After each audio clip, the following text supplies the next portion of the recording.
Then you have disorganized. So disorganized attachment arises from fright without solutions. I really like that statement when I think about disorganized. Now, this is a very simplified version of something that takes years to learn. So I am understanding that, but it is important to start to think about that. Because if I think about foster youth, maybe even more so than my own personal family, this shows up a lot. But let's be realistic. As I'm describing this, you're like, oh, that explains this person in our family, right? So the disorganized is low trust in others and low trust in self. So this is the person that never feels full. They never feel satisfied. It feels like nothing's ever right. They struggle. This may be a push-pull. This may be the person that says, come, come, come. And then you show up and they're like, why the fuck are you here? And you're like, you just asked me to show up. Like, what is happening right now? And it feels overwhelming, especially if you're in one of the other categories. All right, so attachment, thinking about attachment, if I'm helping someone through it, if I'm thinking about that, there's a lot of great books about this. That's not the training for today, but there are resources around attachment styles. I don't have them out right now to tell you, sorry. Oh, nope, I do have one out right now. This is a good one. So for attachment styles in adults, the attachment theory workbook gives a lot of tests to know your style. It really talks about how we're not just one style. We have elements of a lot of the different styles based on how many relationships we've been in. And this is a really good resource and it helps you work through, it's like a workbook. So it kind of works through your own attachment style. I'm going to give you a ton of resources today, apparently in this hour and a half. Next is flight, freeze, submit, or comply. This is important to know because when you think about the stages of grief and you think about this, it makes a lot of sense. If you've ever been told that someone you love has died, you probably fall into one of these places. You want to fight the person. I don't know if you've ever yelled at someone who had to tell you bad news. That's fight response. Some people submit and comply. Some people freeze, they can't do anything, and some people flee. Whether it's use of drugs, whether it's getting away, whether it's staying away from people, right? That initial response can happen. And it can happen over and over again, right? This is really in line with those stages of grief in so many ways. And this shows up all the time. And the important thing about this is whether or not it's your grief and loss, when someone goes into one of these stages, if we're not aware, we go into these stages. Because if I have someone screaming at me seemingly out of nowhere and for no reason, let's say I'm not the one who has to tell them, but it's a client, I walk on the dorm and they start screaming and cursing at me, I'm like, why are you talking to me that way? What's going on? Because they might be in one of these responses out of news, out of a memory, out of something. Let's just be honest. I lost my mom a long time ago. Let me tell you my secret fantasy that has happened my whole life since then. Guess what my least favorite holiday in the world is? Anyone? Anyone? What is my least favorite holiday in the world? Put it in chat if you know. I lost my mom. What's my least favorite holiday? Correct. Yes, Jessica. Do you know? Guess what my least favorite holiday in the world? My Siri was trying to answer that question for me as well. I have had fantasies since this happened when I was much younger of going into the stores and destroying the whole entire rack. I have not done it, but there has been times where I got really, really close, especially when the line wouldn't move and I was stuck next to a big sign. I have wanted so many times to destroy everything. I have wanted to just rip them up to pieces. I luckily counted in my head how much that would cost if I did it, and I have yet to do it. But there has been so many times, and this has been, we're talking about years now, and I still, every Mother's Day, have a thought of that, a moment of that. Now, I'm a professional. That would really affect my career. That's probably part of what stops me. But if I'm a youth or I'm someone who doesn't have as much to lose, I would have probably given into that urge. Because it is so real, even though it's so long ago. And it just comes in waves. And that's why we're going to read the book about waves, because it comes in waves. I really like that analogy.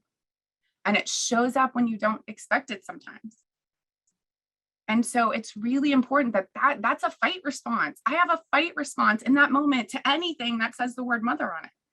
And I want to just destroy it all. If I did that, people would think I was crazy. Let's be real. They would be calling, I would be arrested, they would be putting me in a psychiatric hospital. And even if I explained it, it would not make sense. It would not make sense. Why would a professional, why would a person do this?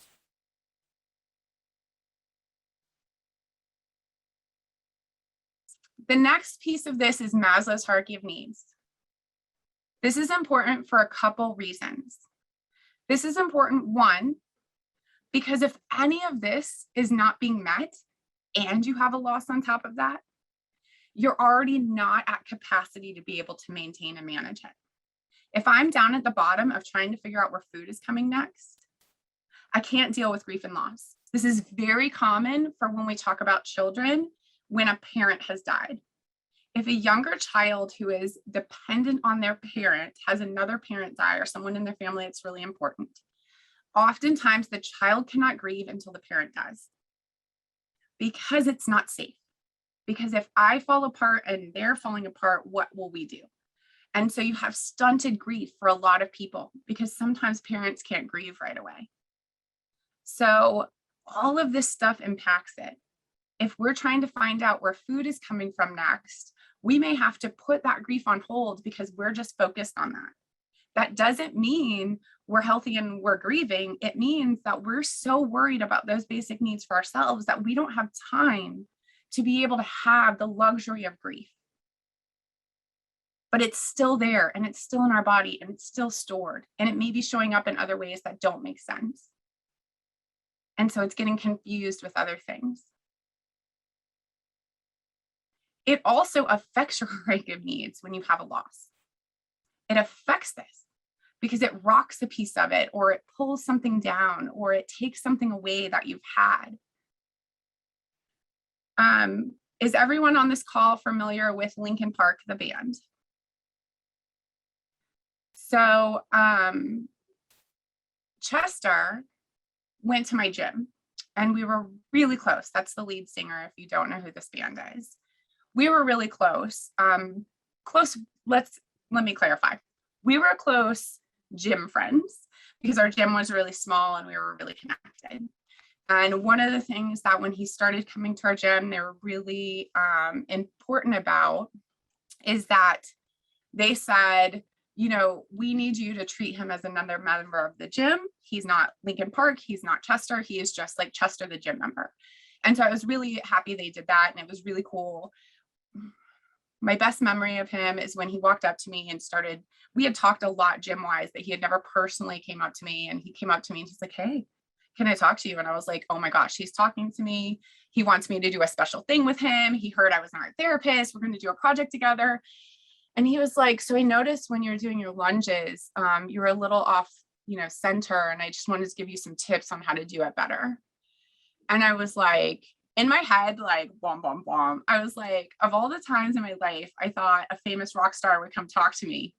The conversation was not going to be about how to do my lunges better.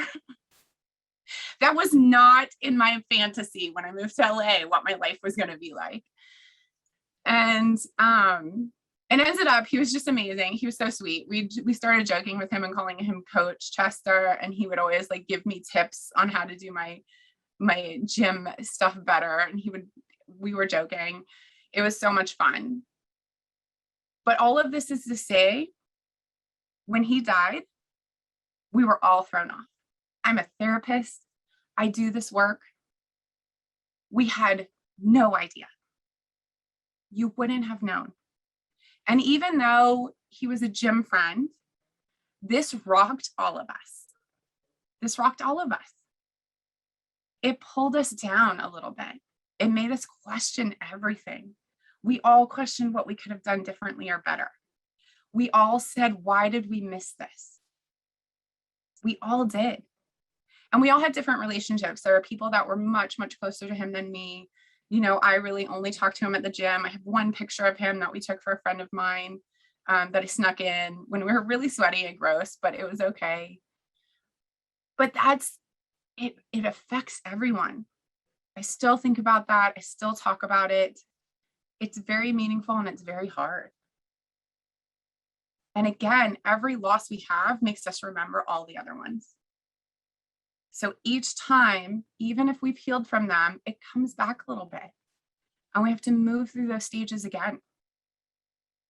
And I think that's really important too, because the more complicated and the more you have, the harder it is to work through everything because it's just so complicated. Which one am I working for? Am I working through all of them?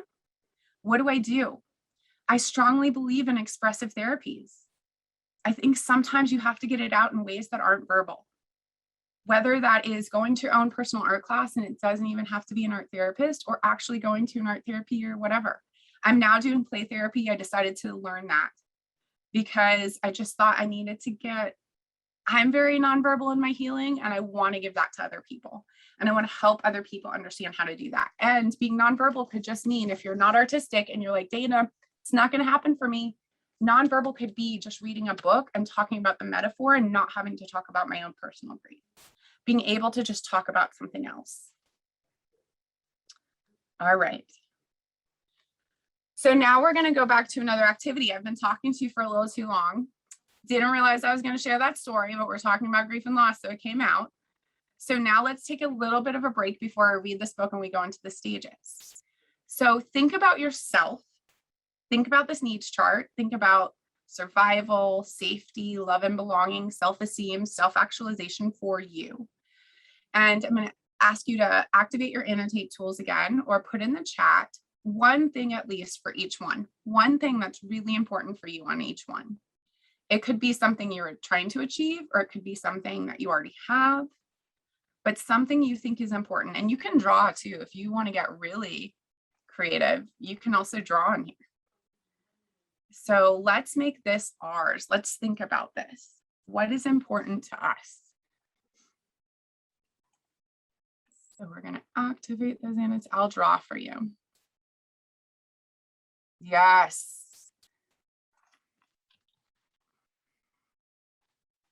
And what is one person's may not be another's, and that's important too. And our location may affect what works for us or what doesn't. Okay, I don't know why this one does not want to come over. There we go.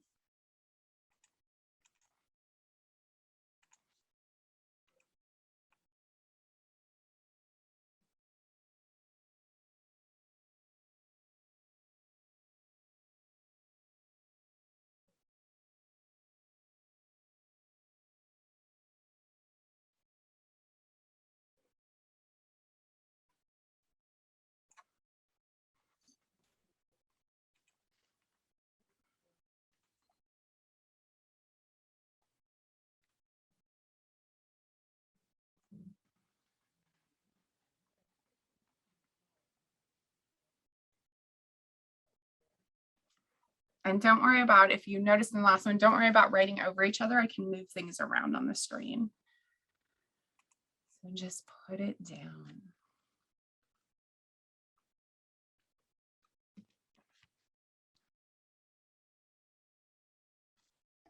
This is actually harder than it seems. It is, right? Mm-hmm.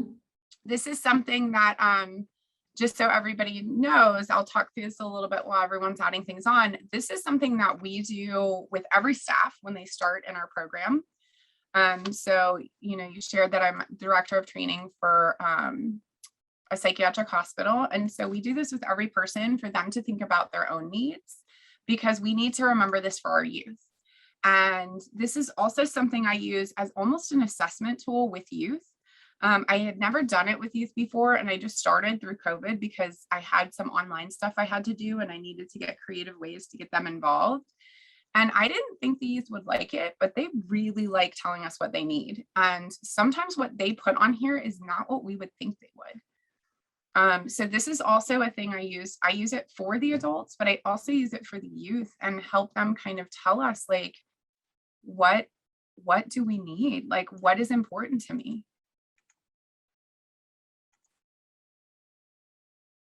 And then, you know, that's my puppy there. I drew him for you. My puppy for me goes in safety, and the same thing for my husband. I have no idea why. We don't really have a reason. Like, he's really kind of annoying actually on walks and like barks at everything and like won't stop. But at home, he's really nice and sweet and follows directions. I don't know why it's gone rogue when we go out in public. We've tried all the training we can. We'll keep working on it. But he's also a beagle, so he's super loud, which is really jarring for people. But he is for safety on us. For something about him is safety for us. My friend puts her animal in love and belonging. So for her, her animal is about love and belonging. It's connection. It's that way. Then when I did this with youth, one of the youth put their dog in physiological and survival needs and said, I know this may seem weird, but this is why. I have seizures and my dog is trained to bark and alert people when I'm having my seizure, and then also to put their paw on my chest so that they can check my heart rate and check my breathing, and then bark again in a certain way if I'm not breathing or if they can't feel my heart rate. And I was like, wow, that's fantastic. And so just the fact too that everyone's may look different. What I put, so, I see someone had put masks and vaccines here for physiological needs and survival.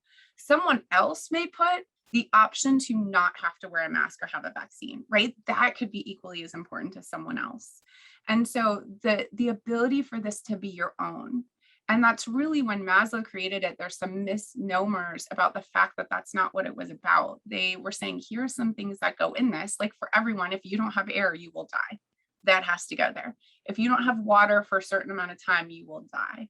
Right? Those things kind of are there, but some of the other things are affected by location, where you live, your personal experience, your privilege, right?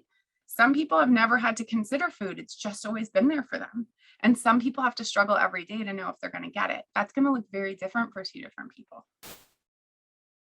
Toilet paper. The toilet paper incident of, what was it, 2020? Right? Who knew that would be a thing? I bought a bidet. I don't know about you. My husband lived in Italy for a while, so that was like one of our first purchases. We're like, if we don't have toilet paper, people around the world do it. Let's figure it out.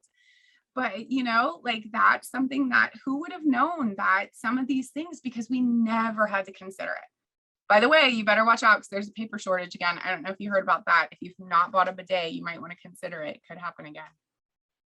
They're very easy to use. Amazon is your friend. Sometimes, not always. If you don't like Amazon, don't listen to me. Buy it from a small business that has it. Confession, I bought one, Treasure Trek.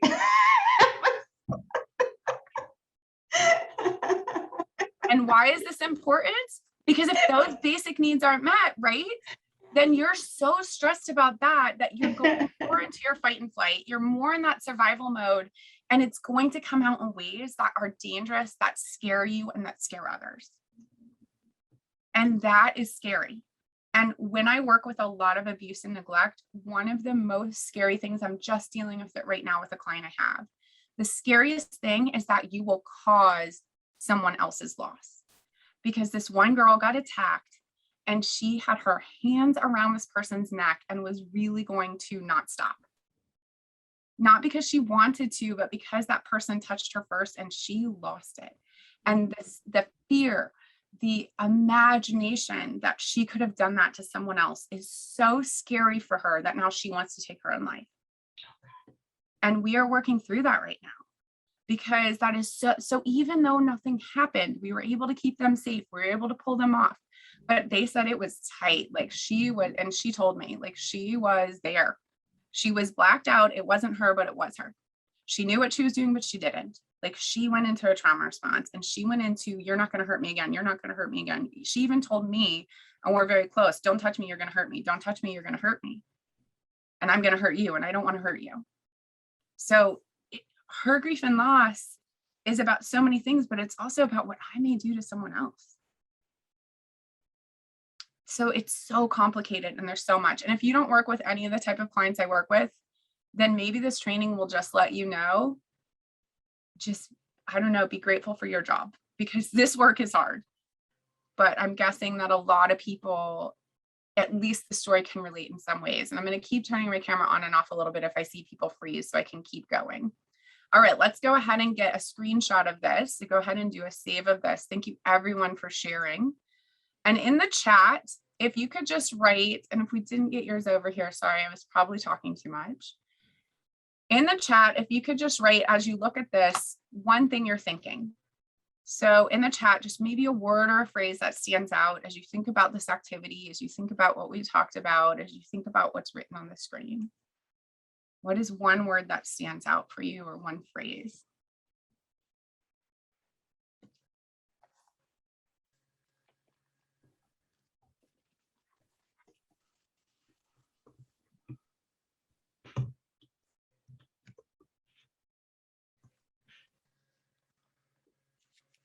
Yeah. Want to share it? Absolutely. I love this activity. And I love when people create their own, because I invite people, you don't have to use the pyramid. I use it for this one, but I've seen people do circles. I've had a wrap. Someone shared a wrap. Someone shares it just like this. I've had people do circles. It's so powerful what can happen. And that really then also helps it be more cultural. So if this doesn't feel right, we worked with an Indian reservation, my friend and I, and we worked with the tribal leaders. We explained this to them and worked with them and ended up doing a version of this that worked with their medicine wheel. And it was kind of a collaboration of us doing it together to make sure it honored kind of their culture and their beliefs, but also kind of talking through this and psychoeducating them on some of this. So being able to combine those together as a group, which was super, super powerful. So really this is able to be really kind of turned into whatever is for that person that's going to help them. Any other comments or words or phrases? I'm going to go ahead and clear it as you add those on.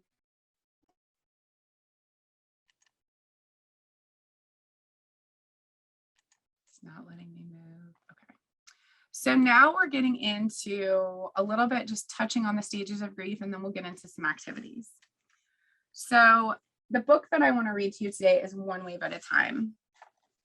And so I like this one because it kind of goes through, and you'll be able to see. So I'm going to leave this up as we talk about it so you can see where some of these things happen. So these are Kubler-Ross's original 5 stages of grief. And there's been some confusion over the years about these stages. Like, it's not something where like they go through in a clean order and you go through one and then you go to the next one and then it's done. Like, you could start being in denial and then you can move to anger and then you go back to denial and then you go back to anger and then you go to bargaining and then you like, or you start with bargaining and then you go back. It doesn't flow in this clean. These are just parts of the experience. We're going to share a little more because they've added to this. Some people who have worked with Kubler-Ross have added to this since then. There's another stage that we'll talk about in a little while. There's also other great models. This one is the one that's kind of the most known. And so I like how this kind of just gives us a guide. And that's really what it's supposed to be. It's just a guide. Also, you could get through all of this, be it acceptance, you think you're good to go. And like 10 years down the road, you're like trying to destroy the CVS Mother's Day space. And you're like, where did that come from? Or you watch a movie and all of a sudden, what was that movie? There was some movie. I've never watched it again. I hated that movie. I was so angry. It was a great movie. I'm sure a lot of people liked that, but it just put me into such a bad place. I can't even remember the name of it. I've totally blocked it out. I don't even know what it is to tell you, but like I walked out of that movie after it was over saying like, what happened to me? Like, I should be fine. So it could be something that's not even related, but maybe remind you of that person, even though you've been through the place of healing and you have to revisit healing again and do something for yourself and take care of it. All right, so one wave at a time. So this is in particular a story. I'm gonna go ahead and I think I can spotlight myself so that you can see me. Can you see me big now? So you can see the book? I'll take it off as soon as I'm done with it. But this one is specifically about a boy and his father. So just forewarning, if you're dealing with this right now, this might be overwhelming, but this is a great book. And this is something I would do. I have read these books with all people of all ages. And I give these books to people of all ages when I'm giving like grief and loss gifts. That sounded horrible. It's not the word I wanted. Anyway, when I'm sharing with someone and giving them something to move them through the process. We used to be 4, Mom, Dad, Ben, and me. Now we are 3, Mom, Ben, and me. Sadness comes and goes in waves.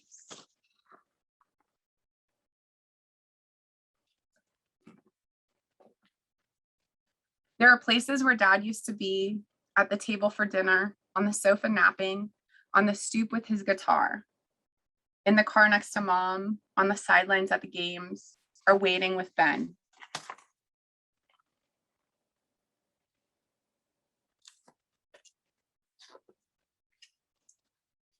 When sad waves roll in, too many, too fast, I dive under my bed with a flashlight, a pile of comics, and Dad's green shirt.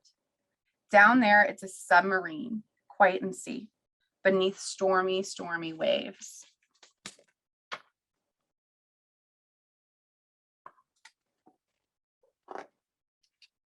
Along with sad waves come mad waves, towering and strong, cresting like tsunamis and crashing ashore.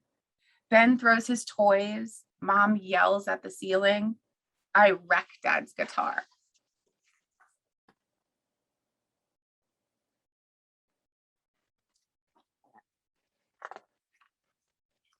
Some waves are fear waves that curl me in a ball.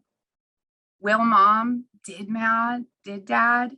Could I have? Should I have? Fear waves leave fear stones that make my stomach ache.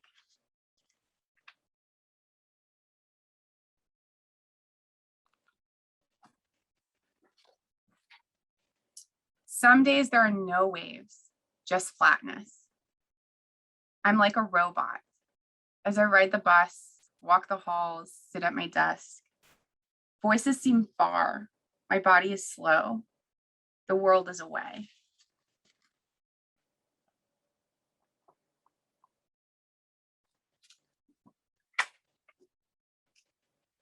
Happy waves too slip in and tickle and tackle.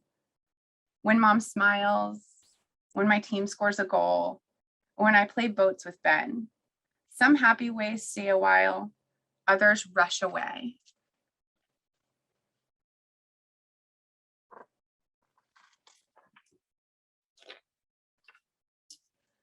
Waves of all kinds tumble in, one after another, in no special order, unpredictable as the sea.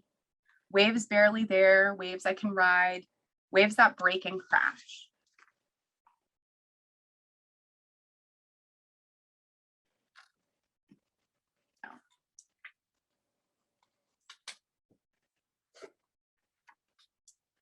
But lately we join other families tumbled by waves. In groups we talk and play, and when the question ball asks, what do you miss? I say I miss Dad's songs and the way he sang them, slow and full of blues.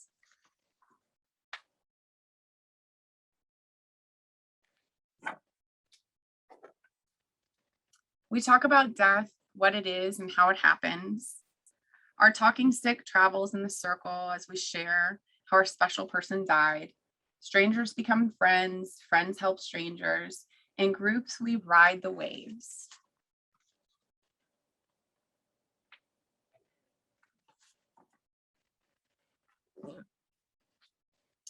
At home, we make some changes, move furniture, hang memory flags, fix Dad's guitar. I fill a grief kit with things that soothe, putty, soft cloth, smooth stones, and we add to memory boxes, Dad's guitar picks, shells, funny jokes he told.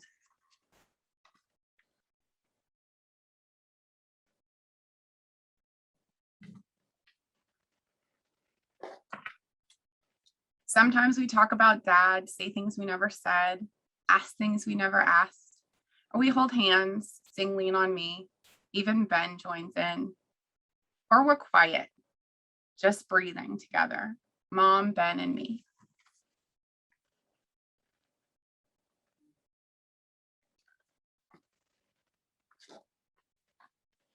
One day we rescue a chair from the trash, clean it up, paint it fresh.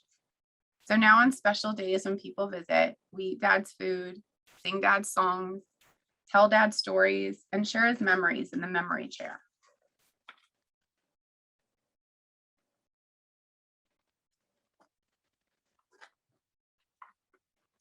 When Mom cries now, I don't hide. When Ben whines now, I don't usually yell. And when I spy a wave, I inhale slow. The waves still come, sad waves, mad waves, flat waves, fear waves. But when they roll in, I surf them, one wave at a time.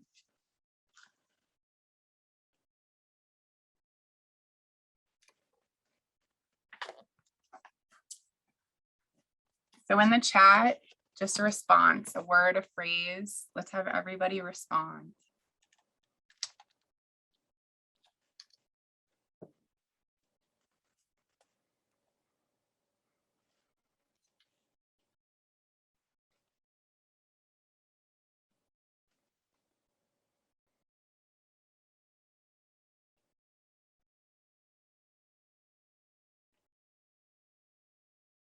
I'm going to take a moment to let you respond, soak that in, think about it. Take a breath.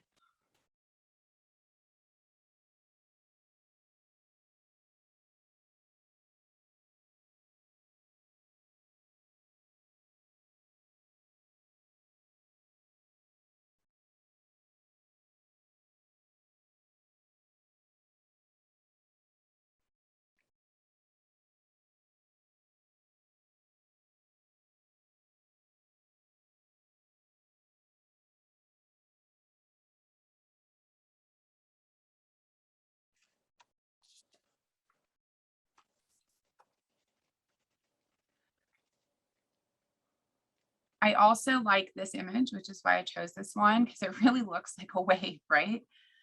And I really like that idea and that metaphor of the waves.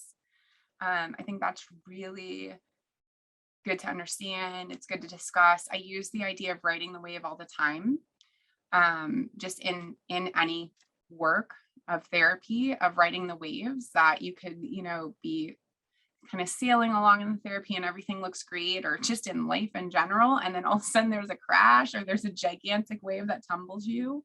And the idea that what happens when you try and fight a wave? What happens when you try and fight a wave? Does that work usually? No, it doesn't work. The wave crashes on top of you. The wave tries to drown you, right? You can't fight a wave. You can't swim against a wave. You have to ride with the wave. You have to dive under the wave and then get on top of it, right? You have to go with the water. And so I really like that, because usually when we're stuck in grief and loss for a really long time, it's because we're fighting it. And we're fighting it because we don't want it to be real. And we don't want it to be there. And I do love being able to use the metaphors. So thinking about the invisible string, thinking about this book, thinking about the leash. There's so many great resources and so many great books that can be used. And, one kid or one adult would like one and one would like another. And I'll be honest, I've used all of these books with all ages. It just depends. Now I have had like 17-year-old clients say things like, if you read that children's book to me, I will shove it up your butt and pull it out your throat. I'm not going to use the book for that client. We're going to talk about it in a different way. That's fine. Right? It just depends on what works for them. A couple other resources as we talk about this that I found in the past. Ophelia Speaks for Adolescents is a really great book. This talks about a lot of hard issues, but it's a whole bunch. It's almost like a chicken soup for the soul type of book. But Ophelia Speaks it's an older book, but it's got a lot of different sections, and it talks about, like, it's just stories and poems and things from adolescence. So when I'm working with adolescents, sometimes using this book or using excerpts from this book have been really helpful. And I can find one, it has like when friends die, like friendships, death in the family. It has a lot of different topics in here that really help highlight different parts they may be struggling with.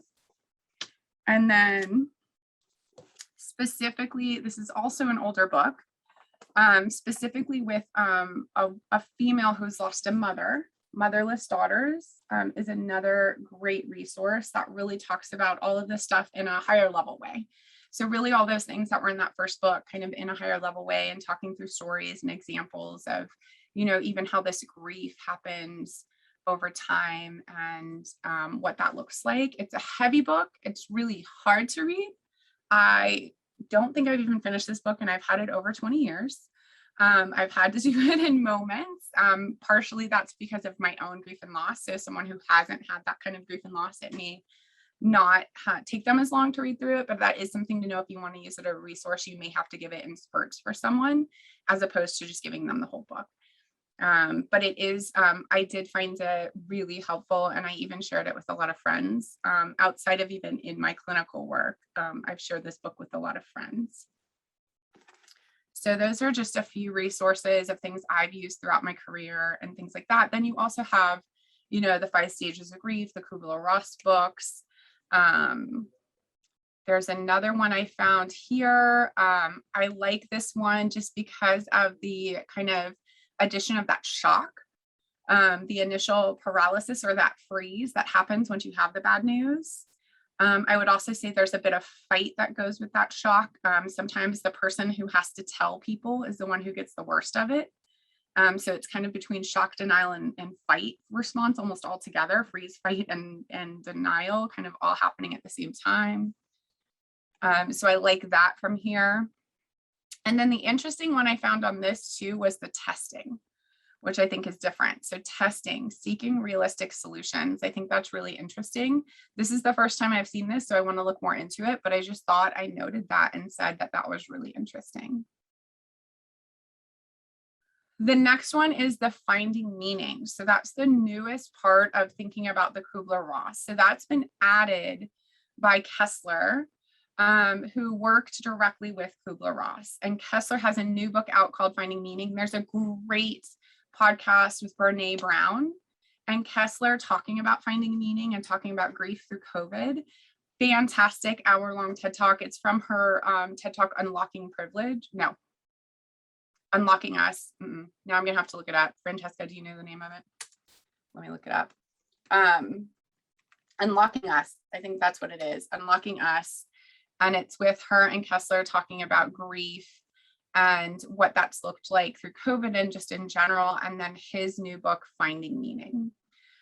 So super powerful, really important information. And he also goes into kind of some of the misunderstandings about grief and loss and how we've kind of gotten the original work wrong. So really powerful. I'll try and look for the Unlocking Us a little later. All right, we're going to move into activities in just a second. So having some more activities. So what do? We're going to move into that. Just thinking about what are attachment disruptions and losses currently, right? So we're talking a lot about grief and loss, but if we talk about even this time through COVID, there's been people who had to be separated from their children when everyone else got to be home with their children. And there were people who weren't able to be separated from their children at all. And they lost some of their independence, right? Because even, you know, stay-at-home moms, a lot of times, unless you're homeschooling, were able to, thank you, yes, Unlocking Us, Brene Brown. Even when your kids go to school, you have that little bit of time of separation. And so not having separation, having the whole family together sounds like it'd be fantastic, but for some people that was really hard, right? Especially depending on everything. Loss of that teachers and friends, not being able to be around them, even though they're still there. But then also I was at the grocery store buying flowers for, it was our HR assistant's birthday. And I was talking to the woman who helps me do my flowers. And she was talking about how they've had so much grief and loss in their store because so many people have died that had worked there, and so many people lost their jobs because of COVID, and they had all this loss and they didn't know what to do with it. I've also talked to a lot of people at the grocery stores about the fact that they need de-escalation training because of how many people had been assaulted through COVID, either verbally or physically. Very interesting conversations I never thought I'd have in line at the grocery store. How it comes out, it's like they can see I do de-escalation work or something. I don't know. Like they can see I'm a therapist and it comes out. But that's so interesting about how prevalent it is right now and how overwhelming it is. And one of the dangers is that when loss is so prevalent and when grief is so prevalent, sometimes it can get to a place where we're like, well, everyone's dealing with it kind of deal. Instead of, because we can't, because we got to keep going and we don't have time to pause and we don't have time to take a moment.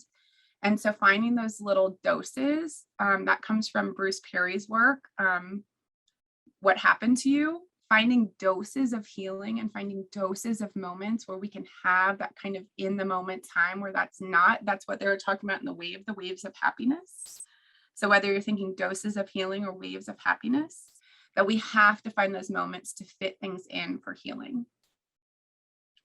Does that all make sense? Give me a reaction, a thumbs up, a yes. Are you all still with me? This is a lot of heavy discussion for first thing in the morning, I realize. Francesca asked if I was going to make her cry today. I was like, no, it'll be easy, but I might have done that. I'm not sure. Sorry about that, Francesca. I may have already done that to you. I didn't mean to. All right.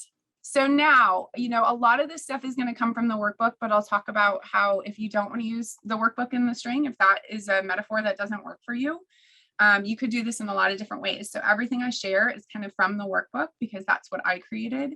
But you could do this in so many different ways. So one of the things is, especially just thinking about COVID and the separation, or thinking about families that are, if we think about deployment and the loss of deployment or anything like that, one of the things that we've done is to get a copy of the book or the workbook and send it back and forth. So like I do a page, you do a page, I do an activity, you do an activity, and we send it.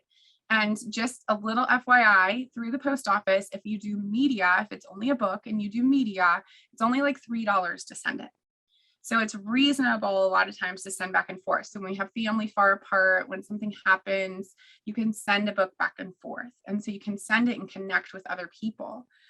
So let's say, I have friends that live in Alabama. That's where I grew up. And I'm here in California. I haven't seen them in, it feels like years now because of COVID. And I'm not sure about Alabama's way of dealing with things. So I haven't gone back yet. But we are able to send things back and forth. So it could be just a blank journal. It doesn't have to be the invisible string workbook, but I like the workbook because it gives like pages people can do together and things people can do. I've also used other like fun journals or anything that really relates to the family or the person. But the idea is that you're connecting and it's a tangible way to know the string's still there. And so when my best friend moved from LA back to Alabama, we would do this. Like we would send a journal back and forth and we would put memories and then we would travel together and we'd do the book together. So it was just such a fun way to stay connected. And that's why we added that to the workbook. The next thing is the string goes around the world. So this is actually pictures from a client that I used this with and why it went into the book.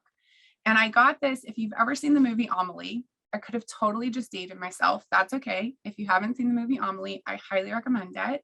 It is a beautiful French movie about a girl. There's a lot of stories to it, but the part that makes me think about this is she steals her father's garden gnome and she sends it around the world. And the gnome sends postcards back from all over the world. So she sends it to all these people she knows around the world.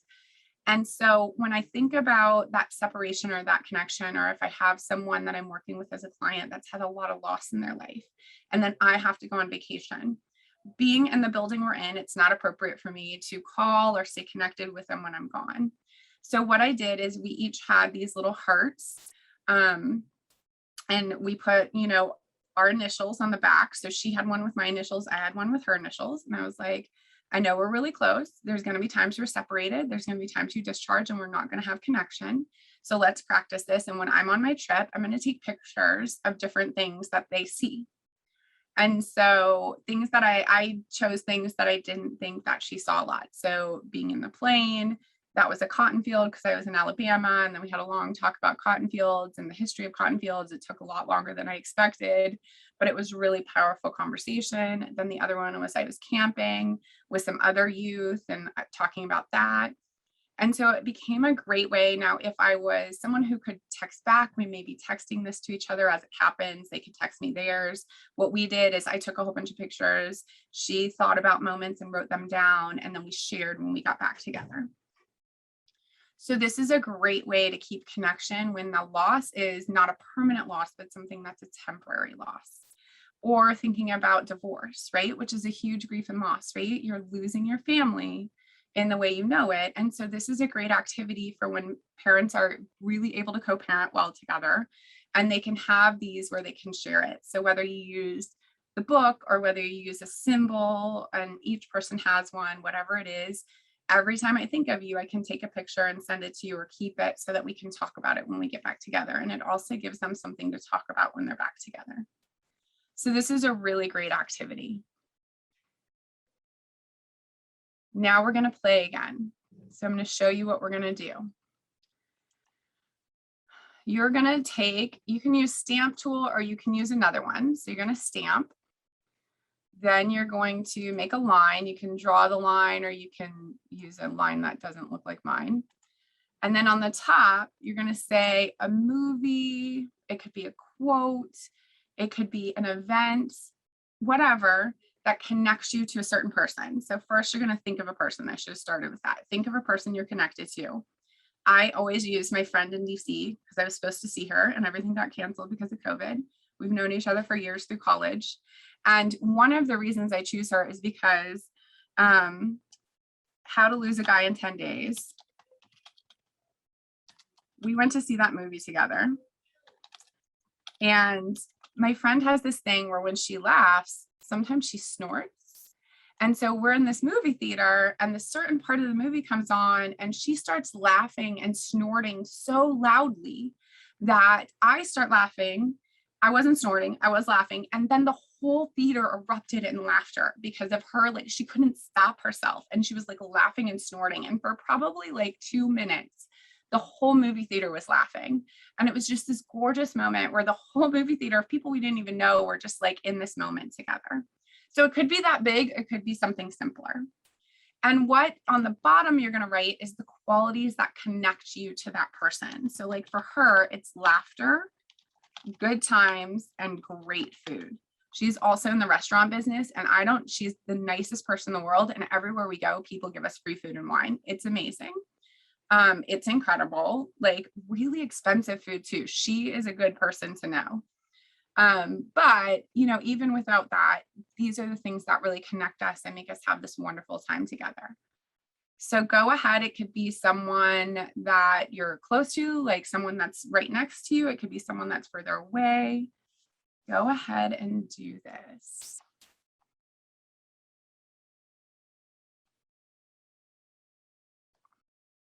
Yeah, I just saw in the chat, great idea for siblings who do not live together. I think you were talking about the book and sharing the book back and forth, and then the like taking pictures and sending them to each other. Yeah, there's so many great activities here. And I will say that the workbook, think of it as a jumping off point. You can use the workbook exactly as it is. One thing we did in the workbook is give you, like, if you're a teacher, like if you're a therapist, like the whole outline of how you would do an activity. But the bottom line is do it however you want. If you're like, Dana, that's a stupid activity, I want to do a song instead of this, that's what you do. So that's what we love about it, is we just created it as something to get people sparked and thinking about it. Nice. I love how you made a mountain with Climb Every Mountain. Nice. And this is a really fun activity too that we use with youth, especially when we've lost someone, to remember that's always there. And there's qualities we have with them, and there's events that won't be taken away that we can remember, but it also helps us connect to the people that are still there. And as you finish, I'm just going to kind of talk. And so for some of the youth, like, they don't have any connection with family. They don't have any connection with anyone anymore. And so what we talk about a lot with them is there a staff you're connected to? We have a rabbit that's part of our care. Long story. I have to take care of him. We love him though. It's just a lot more work than I anticipated. But maybe it's like the bunny. Sometimes they're not connected to people at all, but that bunny is everything to them. Having to not have time with the bunny because of COVID has been miserable for the kids the last year, and for the bunny. I'm not going to lie. He also misses them. He remembers people. It's crazy. I think he remembers people that feed him more than anything and pet him.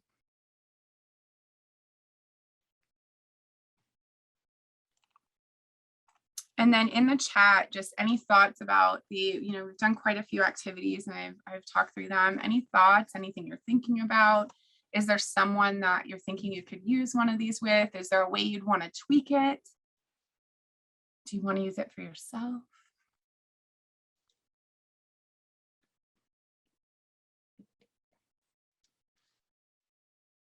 Any questions so far? I realize I haven't left a lot of time for questions.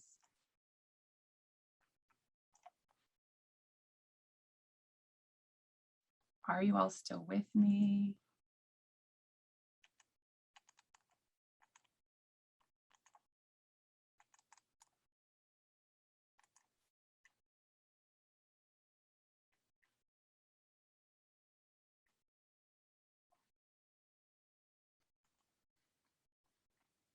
All right. I'm going to go ahead and clear this, and then we're going to have, I think, one more activity.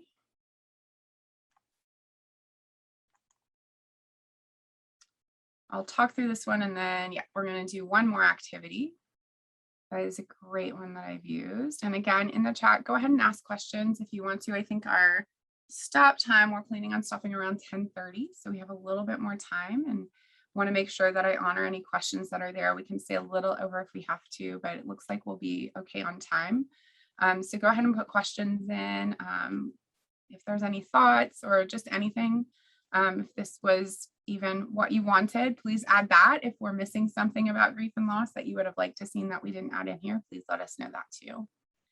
Another one is letters from the heart. So this is an activity that really came out of, we do handmade cards. So on the left side of the screen, that's an example of what we do.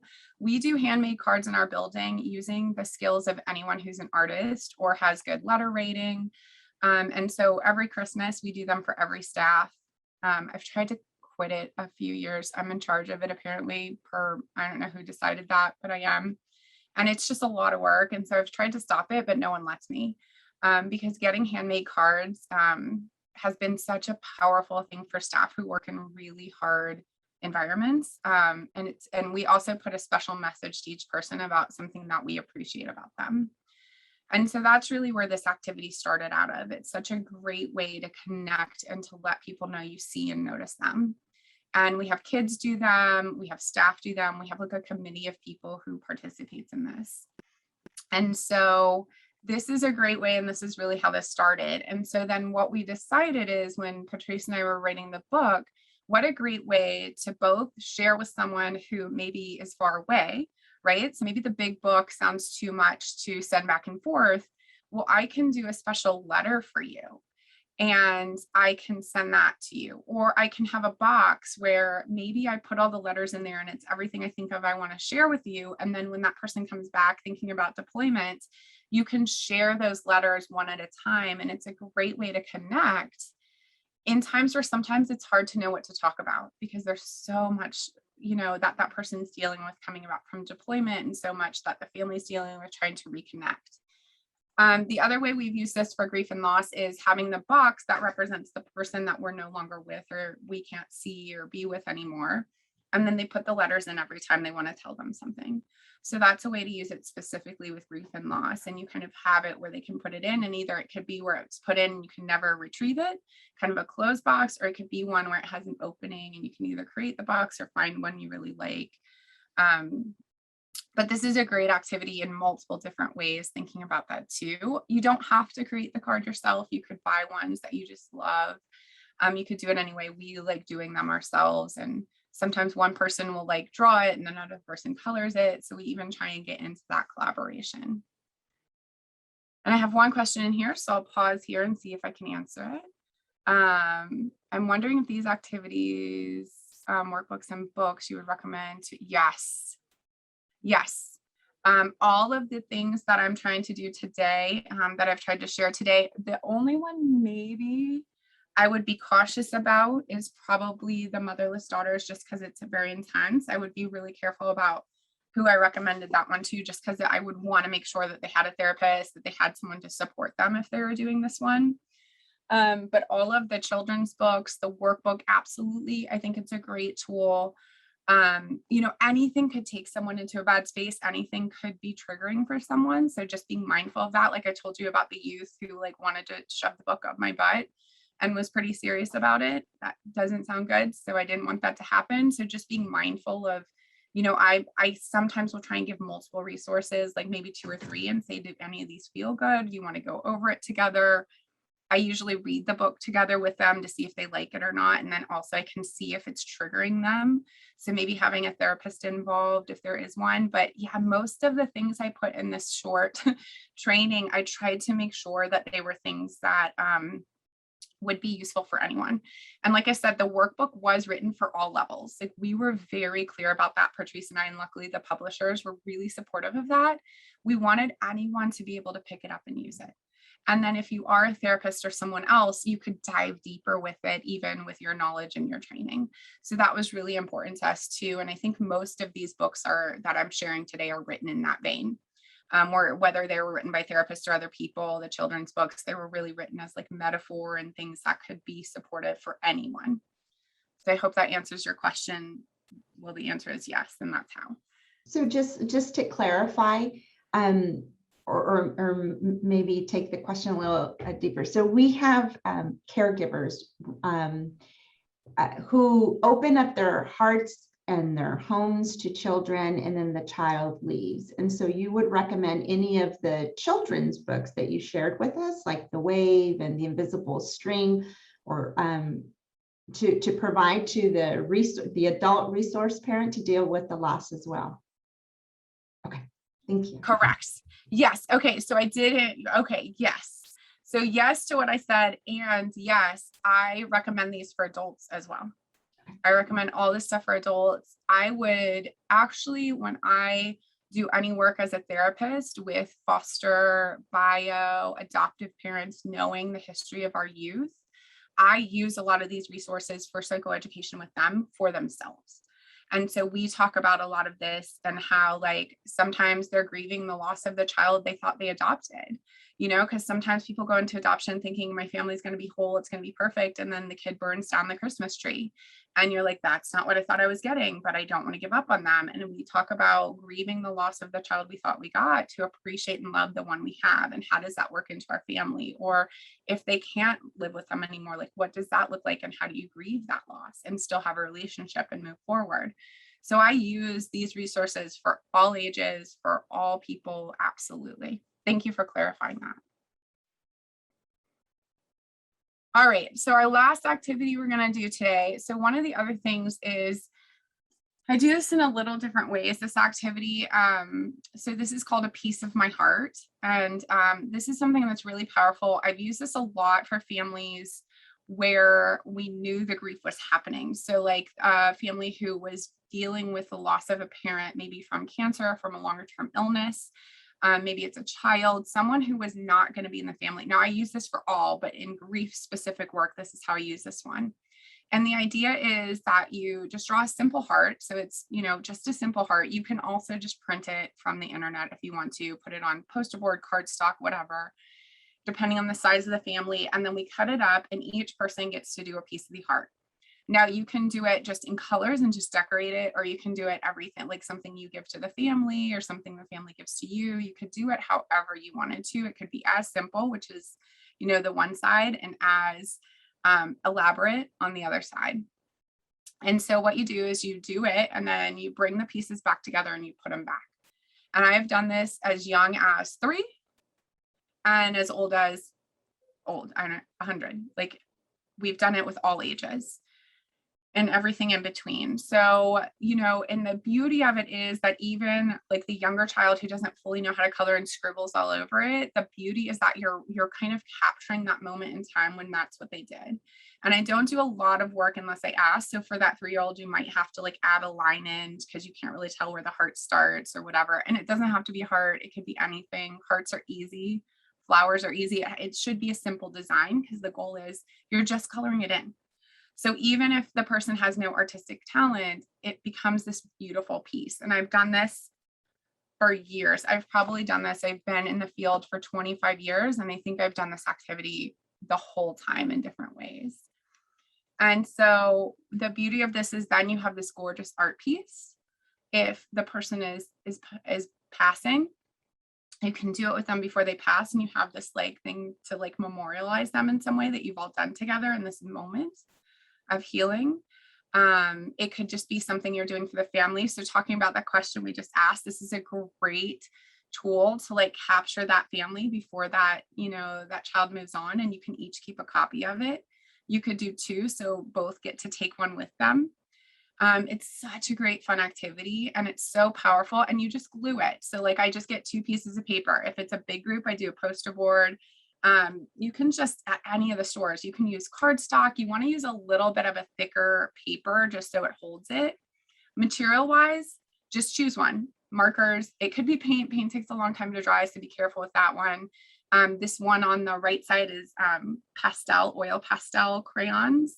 The one on the left is just crayons. So you could use crayons, you could use Crayola markers, you could use, adolescents love Sharpies, just throwing that out there. Be careful they don't steal them.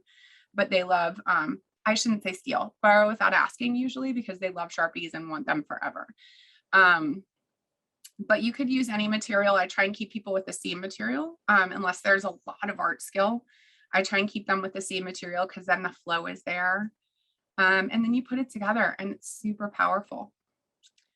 So this is a great activity. And as we close, we are going to do this all together, because if you're not in person and you're online, we have had to be really creative with this. If there's only 4 or 5 of us or 6 of us on the call, I might break this up and each person gets a section.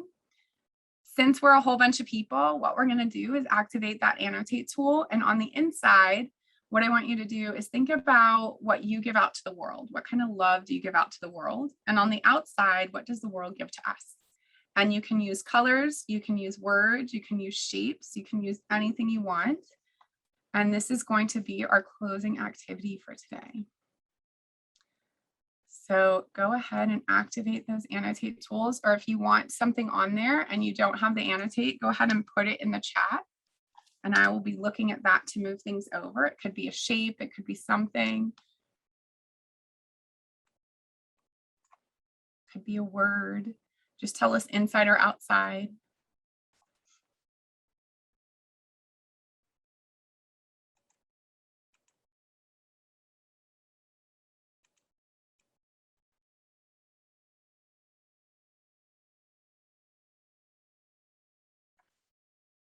Don't be worried about messing it up. It will end up looking great. Always does. And I've done this with all ages as well. So I've done this in all my trainings. I've also done this with a group. How old were they? So I've done it with the 3rd grade group. Patrice and I did this together with the 3rd grade group, and we also did it with kindergartners. I would just modify it where the kids say out words instead of having to type them or write them when it's younger. And even the 3rd graders, and they used a lot more shapes and colors, and they went a little wild. Like one kid like totally blocked out the screen with black. It was very interesting, but it was funny and fun anyway.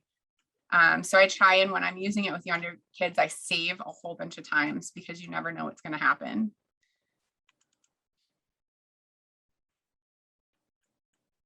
And then in the chat, if there's any last questions or thoughts, I just want to say thank you all for being here and joining us for this. I really appreciate your time. And maybe if you could just put in the chat one thing that stood out for you today. That's really always helpful for me. Did something stand out for you? Is there something that's really sticking with you, or a resource that you'll be able to use? So as your checkout, do that along with your art here. It's beautiful already. Dr. Reese, really want to thank you for this time this morning. And I wanted to share that the participants, not all participants are here in terms of the ASIST program, but they chose the webinar presentations. And I think it's important to talk about, just really briefly, how everyone in this space has dealt with grief and loss.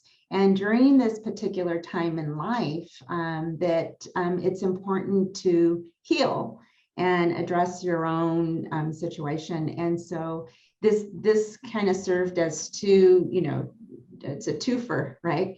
One is, what are some tools that we can use in our own personal life to help cope and deal and build resilience, and at the exact same time learn what it's like for the children and the families that are involved in our system about separation and about loss, and that it's not always death, but it's an event. And so I just really want to thank you for giving us all of these resources. And I hope everyone, this webinar, along with all of the other ASIST webinars, are a part of the website. And we really encourage you to please go back and view the webinars and share them with others. I think this was a really, really great tool.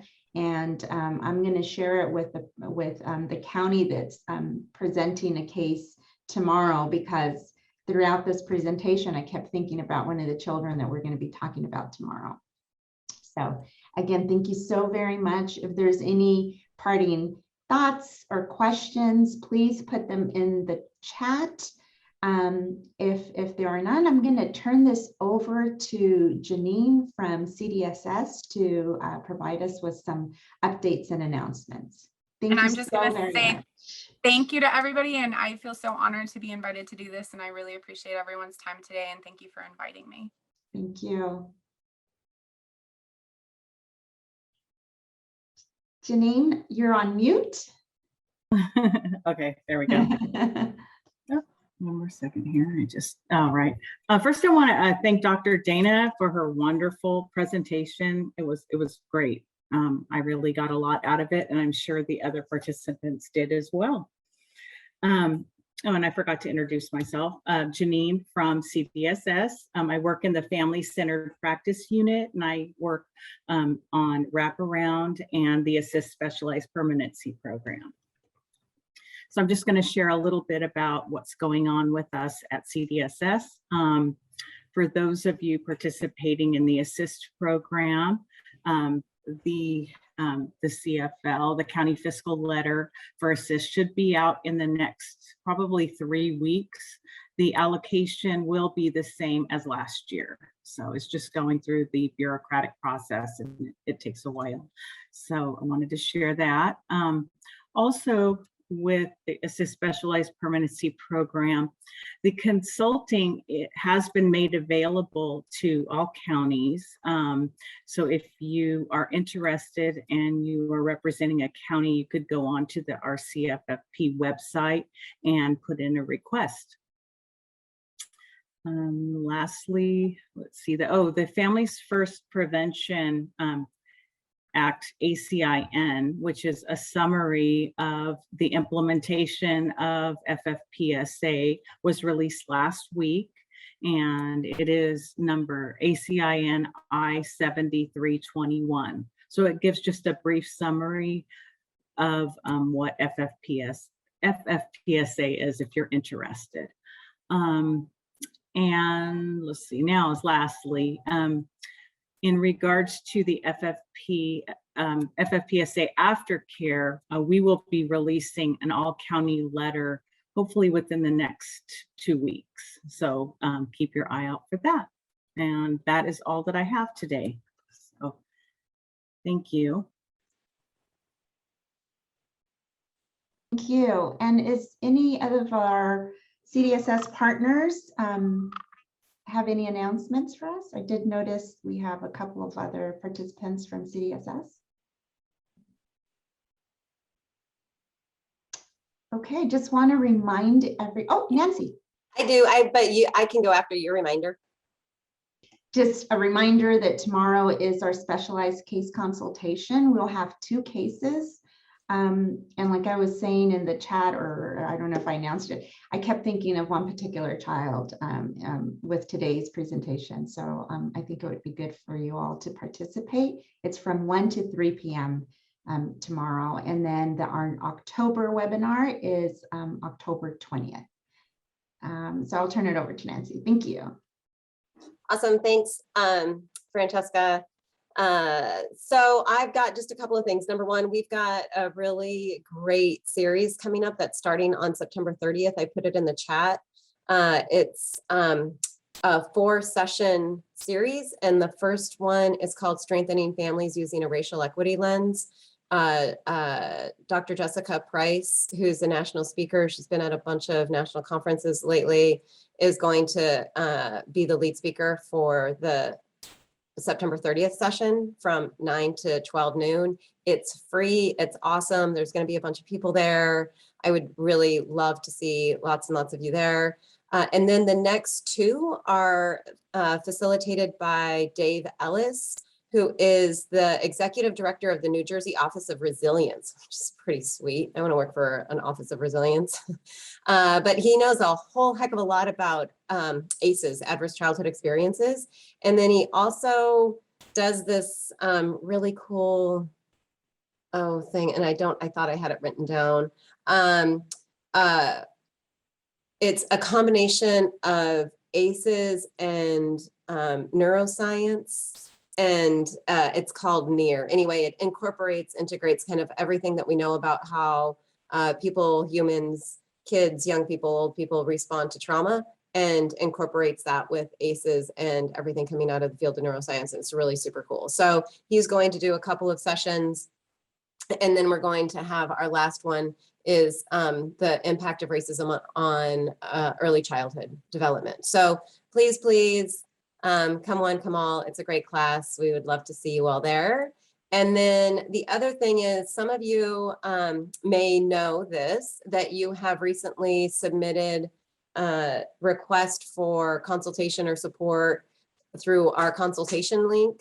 And there was a glitch the last month, and people were submitting and I didn't know that they were being submitted. So there was a glitch in the last little bit. So if you've submitted something, I'm emailing you momentarily. So we'll get that support started for you guys.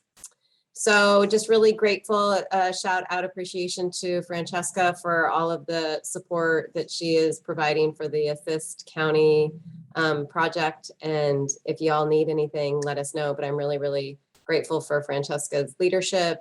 And Eric Branson, works with lots of your counties as well. So if you need anything, you guys know who to go to. Go to Francesca and Eric, and then all of our CDSS partners. So I think that's it for me. Well, everyone, thank you so very much. I just want to give you back that time of 20 minutes. Please, please, please take some time right now to just breathe and take a quick little walk around your house or your office, get some tea, and have a beautiful day.